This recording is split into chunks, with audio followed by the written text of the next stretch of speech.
L'économie circulaire, c'est quoi? Un terme mal connu qui semble peut-être un peu technique. Alors ce sont ces élèves de 3e qui ont monté leur entreprise basée sur ce concept qui vont l'expliquer.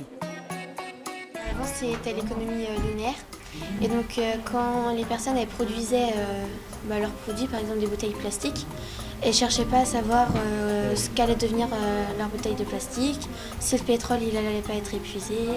Donc l'économie circulaire, c'est le fait de s'interroger sur l'après du produit, des déchets, enfin des matières premières, savoir s'ils vont ils vont renaître sous d'autres formes.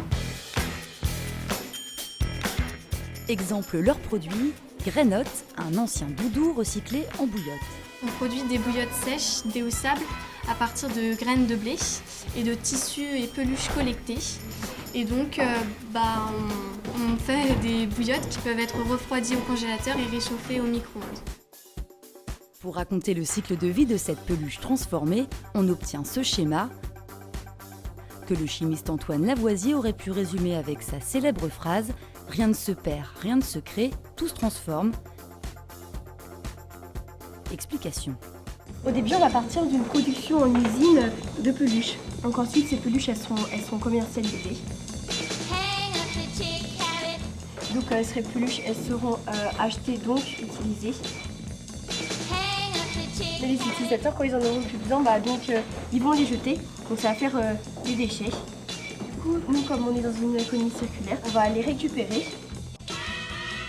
Les doudous ils viennent par exemple de familles qui avaient peut-être l'intention de jeter à la poubelle. Juste à ce moment-là, on est venu et puis on a dit écoutez, il y a une récolte, donc on peut sûrement reprendre votre doudou en fait. En fait, on reprend les chutes de tissus d'une entreprise locale et donc ce qui nous permet en fait d'utiliser ces chutes de tissus pour faire des housses pour nos bouillottes. C'est un peu comme sur le ressuscité, il est peut-être déjà un peu mort. Et donc nous, on va le remettre en état, par exemple, on va l'opérer en quelque sorte. Donc on va y ajouter du blé, et pour y rajouter du blé, il faut qu'on enlève le rembourrage. Donc ça va devenir un déchet. Donc quand on transforme nos peluches en bouillotte, on en sort du rembourrage. Donc ce rembourrage, c'est un déchet qu'on produit et on s'en sert pour faire des coussins. Des coussins qui aussi seront commercialisés. Et en venant sur les peluches, elles seront recommercialisées une deuxième fois. Les doudous, on les vend au collège ou par internet, on peut les vendre aussi par internet. Ou aussi dans les magasins dépôts, quand on dépose les bouillottes là-bas et comme ça les gens peuvent venir y acheter.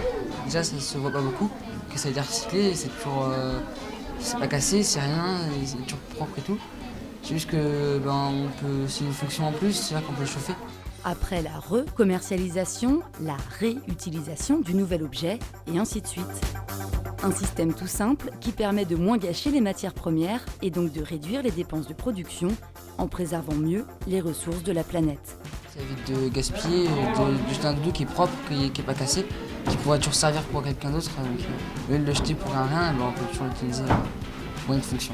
Ça sert à sortir moins de déchets et puis ça aide aussi pour la planète à faire moins de déchets, être moins polluant. Les énergies elles s'épuisent de plus en plus et donc faut penser à la planète. Oui, c'est ça qu'il faut faire parce que sinon on n'aura plus de quoi produire d'essence et autre chose. Donc il faut réagir maintenant en fait. C'est maintenant qu'il faut le faire, sinon après c'est trop tard.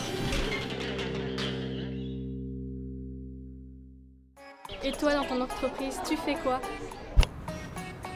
Moi, pour l'économie circulaire, j'entreprends une participation à la prochaine Route du Rhum où je limite mes impacts au niveau production d'énergie. J'ai un hydrogénérateur qui produit mon énergie à bord et puis je limite mes déchets parce que les déchets, il va falloir que je les emmène pendant 24 jours que va durer la traversée. Donc déchets minimum. Et puis je fédère les entreprises du territoire autour de moi, autour de ce projet. Et puis je parraine des mini-entreprises et je les encourage vers l'économie circulaire. Rejoins-nous, viens avec nous et entreprenons ensemble dans l'économie circulaire.